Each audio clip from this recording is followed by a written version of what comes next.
Thomas Sankara a lu tout Lénine? Eh ben non.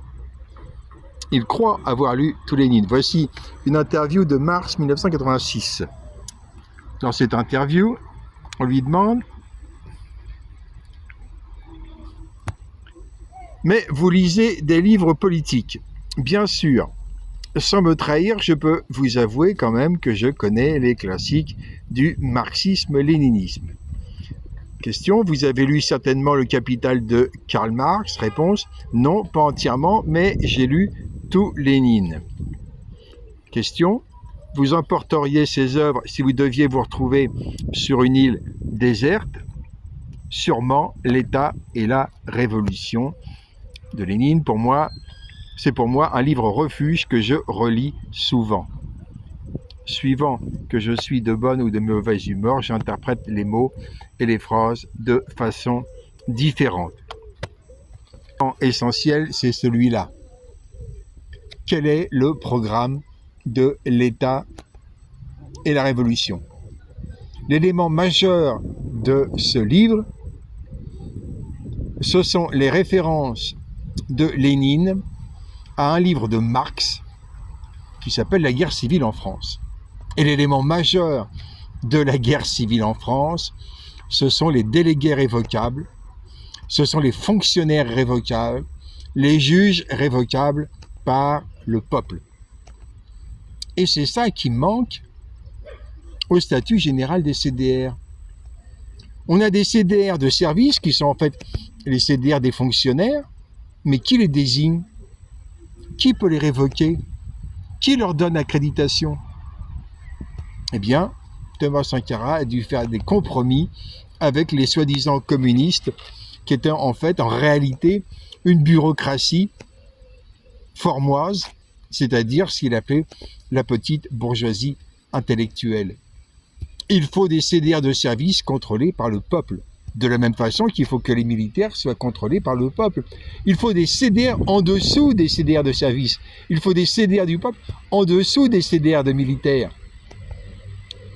Et donc, l'élément majeur de l'État et la Révolution, c'est ça. Mais il y a un autre élément majeur de la pensée de Lénine qui manque chez Thomas Sankara, ou bien il a sauté la page, ou bien cette page ne se trouvait pas dans le livre que Thomas est allé acheter à Paris. Voici cet élément. 1917, 16 septembre 1917 au plus tard. Lénine, des atteintes. Des atteintes aux principes démocratiques dans les organisations de masse. Je vous explique. Certains s'étonnent de mon insistance permanente à former des CDR 1 pour 125, des CDR à quota. Mais tout simplement parce que le système des quotas, c'est un des éléments majeurs qui a manqué à la révolution sankariste. Je vous lis le texte de Lénine. Donc, Lénine, des atteintes aux principes démocratiques dans les organisations de masse. Il faut adopter une résolution flétrissant comme une fraude digne de Nicolas II, donc le tsar, des procédés tels que ceux du soviet des députés soldats, un député pour 500 soldats, tandis que les ouvriers en ont un pour 1000. Ou du bureau des syndicats, dans les petits syndicats, un député pour un nombre A de membres, dans les gros syndicats, un député pour un nombre A-B de membres. Quels démocrates serions-nous si nous tolérions cette fraude sans mot dire? Que pourrions-nous alors reprocher à Nicolas II, qui, entre guillemets, octroyait, lui aussi, une représentation inégale aux paysans et aux propriétaires fonciers?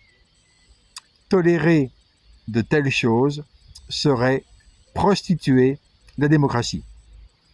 Il faut adopter une résolution exigeant le suffrage égal aux soviets et au congrès des syndicats, flétrir la moindre entorse à l'égalité comme une fraude, c'est bien le terme, comme un procédé digne de Nicolas II, et cette résolution de l'Assemblée plénière du CC rédigée de façon populaire, il faut la répandre sous forme de tract parmi les masses ouvrières.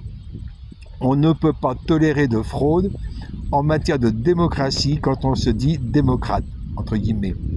Nous ne serions pas des démocrates, nous serions des gens sans principe si nous tolérions ça. Et bien ce que je propose pour les CDR, c'est exactement ça. Sauf que je ne propose pas de généraliser 1 pour 1000, mais de généraliser 1 pour 500. À cette différence près que pour 500 délégateurs de base, le peuple, on aurait un ou une déléguée conseiller ou conseillère, et entre les deux, on aurait 125 délégués en plus du quota, mais qui eux-mêmes seraient les intermédiaires.